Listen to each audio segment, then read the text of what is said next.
บกไม้บกมือให้กับคนเบิ่งในหลายจ้ะทุกคนณริมบึงจ้าบรรยากาศแบบว่าฝนสิตกมาแล้วเธอหนึ่งหยุดแล้ว แล้วตอนนี้ก็เลยแบบว่าหยุดตกก็เลยมาถ่ายคลิปให้เบิ่งนะจ้ะบรรยากาศณริมบึงจ้ะ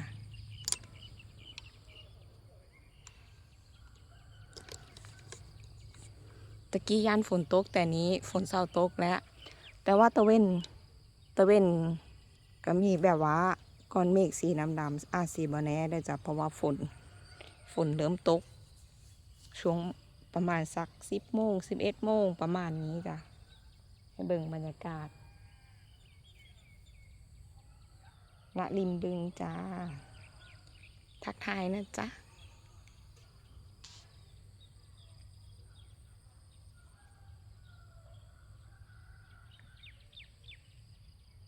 ฝนเศร้าตกแล้วก็เลยเอามาถ่ายรูปถ่ายวิดีโอ